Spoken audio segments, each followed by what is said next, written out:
mañana, 12 minutos. Ya tenemos a dos de nuestros invitados aquí en nuestro set de Consejo de Redacción para analizar un tema muy importante y tiene que ver con la disminución de homicidios en la ciudad de Medellín. ¿Por qué se está dando esto? ¿Qué es lo que ocurre en la capital del departamento de Antioquia? Tenemos dos voces con pensamientos tal vez distintos que nos permitan tener un mejor panorama frente a esta situación. Por eso saludamos a Jorge Mejía Martínez, él es facilitador de paz del Gobierno Nacional, y también a Jorge Gaviria, que es analista del conflicto. Bienvenidos y muchas gracias por aceptar esta invitación de Consejo de Redacción. Muchas gracias, Sebastián. Un saludo igualmente para Catalina, para Claudia, para toda la teleaudiencia y a Jorge, nuestro amigo. Un saludo a todos los que nos ven y escuchan a esta hora. Bueno, iniciemos con contexto, con cifras, para que los televidentes puedan entender. En el año 2024 se registraron 319 homicidios en la ciudad de Medellín, 59 casos menos que el mismo periodo, es decir, que el año 2023. ¿Qué significa esto, Jorge? Empecemos con usted. ¿Cuál es su lectura? ¿Por qué se da la reducción de homicidios en la ciudad de Medellín? Dice el alcalde que tiene que ver con la estrategia de seguridad. ¿Está usted de acuerdo con eso? Sí y no. Y por lo siguiente, todo el mundo se quiere poner las medallas de la paz, todo el mundo se quiere poner las medallas de los buenos resultados. Eso es normal en los seres humanos, no es un mal principio, digamos. Pero esto tiene que ver con un montón de factores que se suman y se revuelven, entonces es muy difícil definir exactamente quién, pero tiene que ver con la voluntad de las partes en conflicto, con la voluntad de los gobiernos, con el accionar de las autoridades.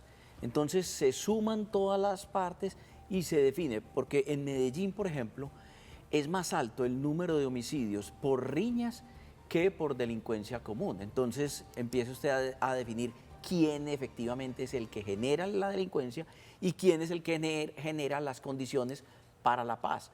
Entonces ahí es donde tiene que definir y cada uno hace su parte, bienvenida. Yo creo que lo están haciendo bien todas las partes, entonces cada uno tiene su parte de mérito.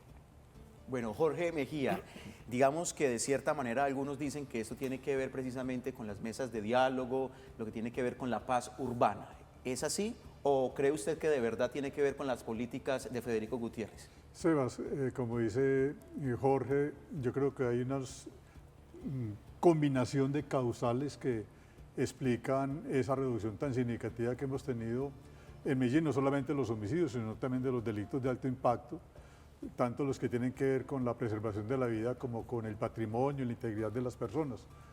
El accionar institucional, tanto del gobierno nacional, departamental y local, la voluntad de los actores, como lo dice Jorge Gaviria, igualmente. Entonces yo creo que es un error pretender que hay un solo factor que explica esa reducción y ya sea diciendo que es por el accionar de la administración local o ya sea diciendo que es por el funcionamiento de la mesa de diálogo jurídico de Itagüí.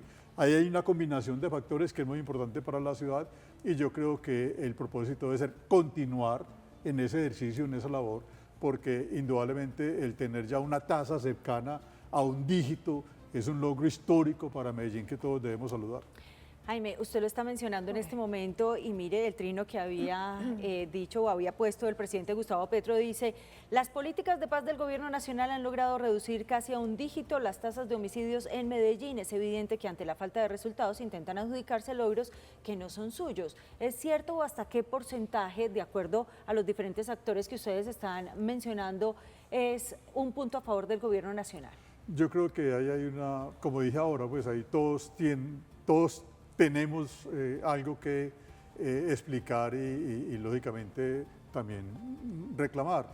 El gobierno nacional maneja la policía, la fiscalía es una entidad nacional, hay unas políticas nacionales que buscan resolver un conflicto urbano que la institucionalidad no ha podido durante décadas. Hoy tenemos unas estructuras delincuenciales muy consolidadas en el territorio, con capacidad de ejercer distinto tipo de control territorial, social, económico, parte institucional, incluso político. Son estructuras que no están derrotadas militarmente, que el Estado no ha sido capaz de aniquilar y por lo tanto está ahí. Y el gobierno nacional ha planteado una política de paz total, que quiere decir buscar por el diálogo, buscar por la conversación, desactivar esos factores de violencia, y yo creo que tiene todo su mérito y derecho a que alrededor de un asunto tan crucial como es la paz, que está consagrado como un derecho de todos los ciudadanos y al mismo tiempo una obligación por parte del Estado, se busque esa vía sin que ello implique desconocer el ejercicio de la autoridad. Jorge Gaviria, nuestros dos invitados se llaman Jorge. Hay especialistas, expertos que hablan de nuevas dinámicas del crimen, que quizás no tienen que llegar hasta el homicidio. ¿Qué tanta coherencia, proporcionalidad, articulación tiene esta disminución de los homicidios, pero con índices de hurtos, de extorsión, que van quizás en un mismo entorno de violencia, pero vemos que los casos de extorsión incrementan, de hurtos también, quizás los de homicidios disminuyen, pero esas nuevas dinámicas del crimen tienen que ver para quizás esta disminución en los homicidios en Medellín?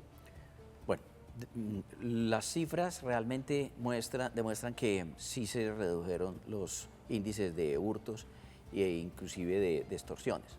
Eso es lo que nos muestran los datos en este Entonces momento. van de la mano. Van de la mano. Pero es que la delincuencia también aprende. Entonces saben que cometer un homicidio llama muchísimo la atención.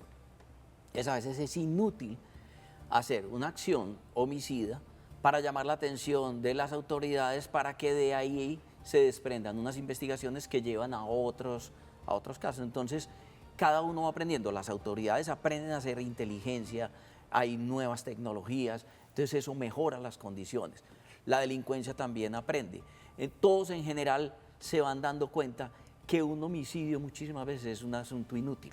O sea, matar a otro porque le cae mal, porque no está prestando el servicio que requiere o porque está haciendo alguna actividad delincuencial dentro de la delincuencia, me refiero a que les está robando, no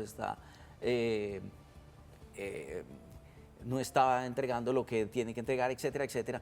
Matarlo termina siendo un acto muy responsable dentro de ellos mismos que genera unas tensiones innecesarias.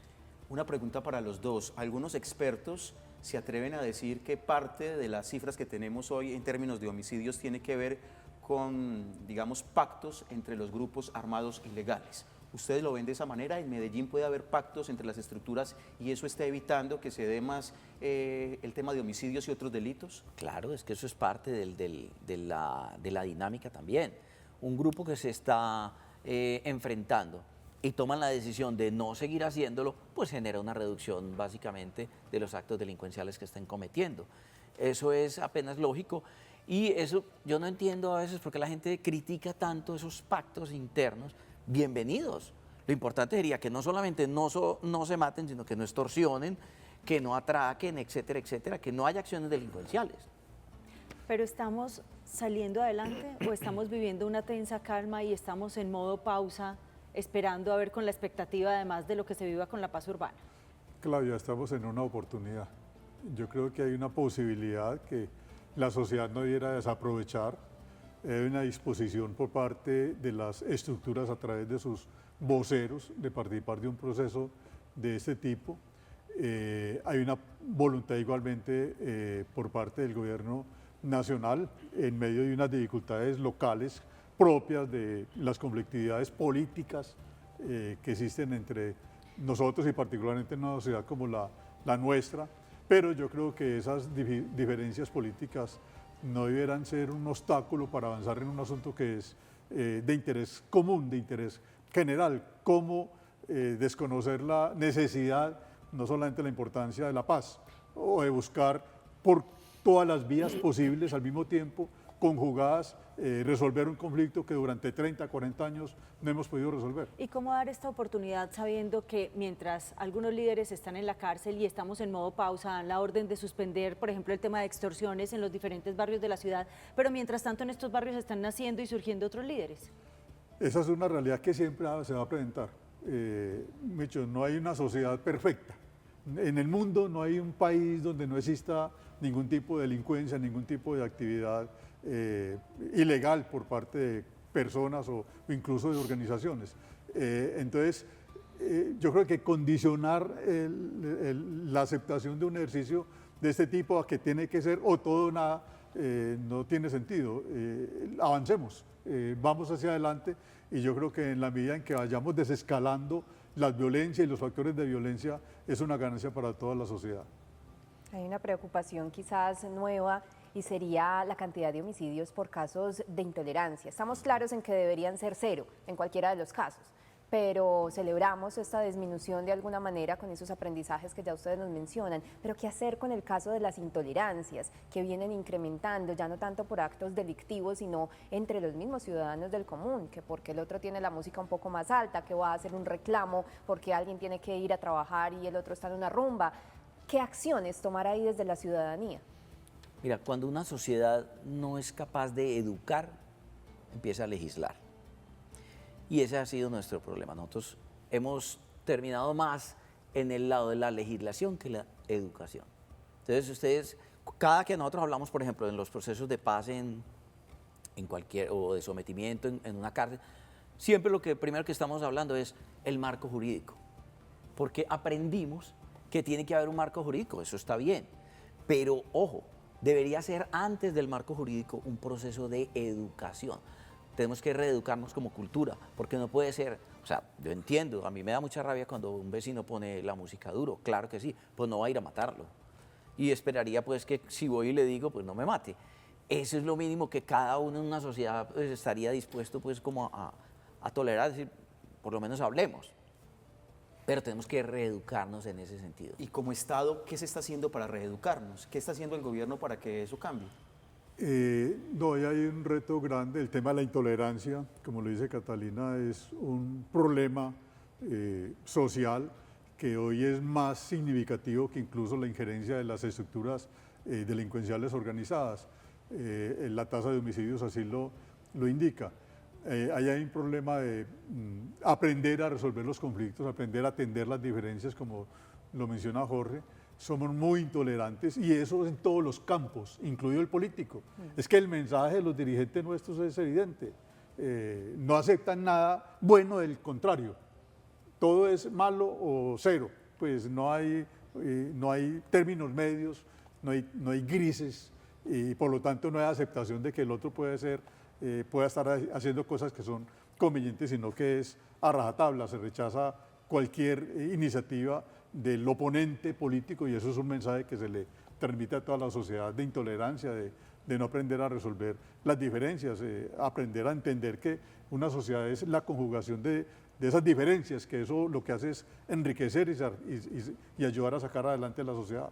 En materia de disminución de estos homicidios, Antioquia está por debajo de años anteriores, de hace muchísimos años atrás, pero ¿qué lección podrían aprender del departamento de Antioquia, de una ciudad como Medellín, ciudades como Bogotá, Cali, Cartagena?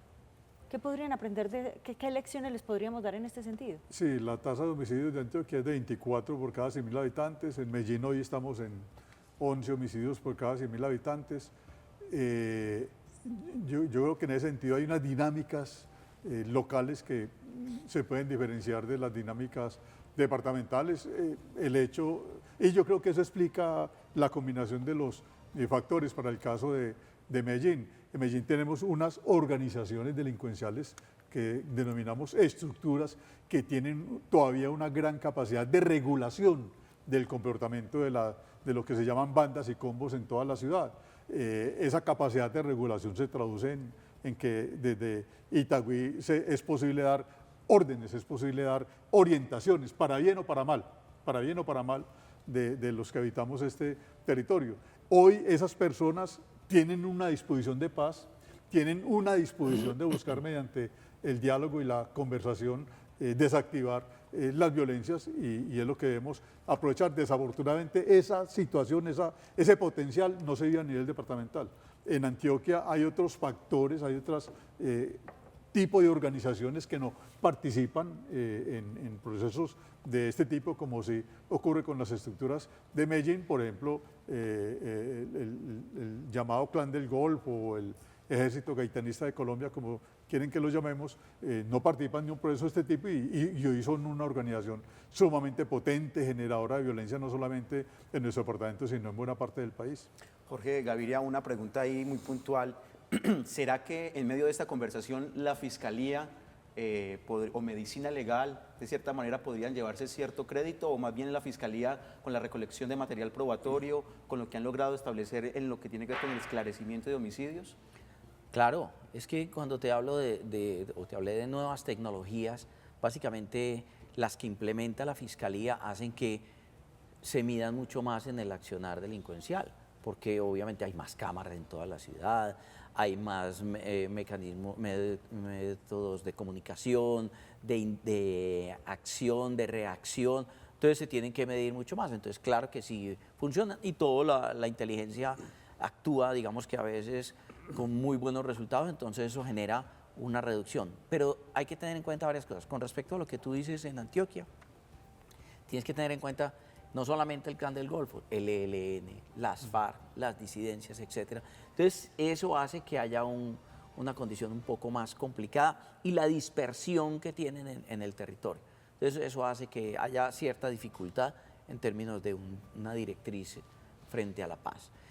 Y segundo, es que cualquier decisión que se genere en un ambiente, digamos, carcelario, por ejemplo, como en Itagüí, es frágil si las partes que están afuera no están de acuerdo. Entonces, hay unos interesados en obtener, digamos, que esos mandos medios que quieren ahora ser jefes, que viven, el otro lleva 20 años, 15 años en la cárcel, entonces ya no lo sienten como su realmente vocero. Entonces, eso genera unas tensiones y hace que sea muy frágil lo que está pasando en esos diálogos. Por eso tiene que haber unas líneas, primero, jurídicas interesantes que haya, unos lineamientos claros desde las cárceles, cuáles son las condiciones, y una intervención social de las autoridades que fortalezcan los territorios en los que están estas personas. Entonces, una atención diferenciada a los mandos medios, una atención diferenciada a las comunidades. ¿Puede ser lo que está sucediendo hoy en Belén Altavista? Puede ser lo que está sucediendo, que entra la autoridad, generan un desarrollo distinto, una transformación del espacio inclusive físico, con nuevas vías, nuevos puentes, mejorando las instituciones educativas, transformando los contenidos en los centros educativos, etc. Entonces, eso va generando unas condiciones. Y lo otro es que la gente espera que haya digamos, una especie de venganza frente a los que están en las cárceles, que han hecho tanto daño, entonces usted tiene que pagar, usted tiene que hacer. Sí, claro que sí, pero hay unas fórmulas y hay unos mecanismos que permiten que pague lo que le debe a la sociedad, pero también una forma de pagar es ayudando a que no vuelva a suceder. Eso se llama no repetición, digamos que en las... Yo quiero, para cerrar, como una especie de paralelo de cara a la percepción de la gente, porque lo mencionas, Jorge, con el sistema carcelario. Veíamos hoy un operativo que hizo el IMPEC, donde encuentran celulares, donde encuentran pólvora, donde hacen fiestas, donde viven de una manera en la que el ciudadano de a pie no se esperaría desde afuera que vivieran adentro, algunos cabecillas en las cárceles. Y la percepción, hablamos de disminución de robos, disminución de casos de extorsión, disminución de homicidios, pero ¿va en línea estas cifras con la percepción de la gente? No, porque eso se llama el fenómeno tijera, y es que sube, por ejemplo, la sensación de inseguridad. Y cuando empiezan a actuar las autoridades y demás, se cruzan y empiezan a bajar, se demora la percepción frente a la realidad en volverse a juntar. Tiene que haber, pues además, tiene que haber una claridad. Recuerden una cosa, una mala noticia recorre 15 veces más rápido que una buena noticia. ¿Hace falta comunicar? Hace falta comunicar. Y además comunicar de una forma muy clara, porque es que si yo digo, hay un incendio aterrador en tal parte, bueno, hay un incendio y es aterrador, pero si yo digo, terminó un incendio en tal parte, esa noticia pasa instantáneamente a un segundo plano, pero el incendio aterrador permanece en el imaginario de la gente. Y eso pasa con la delincuencia. Un acto delincuencial genera una noticia mucho más amplia, mucho más grande, y tiene razones en el ser humano, y es que el instinto de conservación de todas las personas hace que uno se acuerde mucho más de la mala noticia, porque si a mí me dicen por allá no, atracan, entonces yo por allá no va a pasar, porque esa noticia me genera un instinto de conservación para no hacerlo. Entonces, no es que seamos malvados porque nos acordamos 15 veces más de una mala noticia, sino que tenemos un instinto de conservación que nos hace hacer eso. Ahora, lo otro, a propósito de lo que pregunta Catalina, es que este es un proceso muy complejo que se lleva a cabo en una cárcel en 4 paredes, respetando el código penitenciario, que es muy exigente, que es muy estricto, y por lo tanto hay unos retos muy grandes de cómo llevar hacia afuera, cómo comunicar hacia las bases de las organizaciones, hacia las comunidades, lo que se conversa en Itagüí. Ahí nosotros tenemos algo que resolver ahí, respetando la normatividad vigente, pero indudablemente hay problemas de comunicación, hay problemas de socialización hacia afuera que debemos abordar, porque indudablemente de ello va a depender en gran medida la suerte de este proceso. Muy bien, Jorge Mejía, Jorge Gaviria, un gusto haberlos tenido con nosotros aquí en Consejo de Redacción y tener una discusión muy amable sobre un tema tan importante como es la reducción de homicidios. Muchas gracias. Claro que sí, gracias. muchas gracias.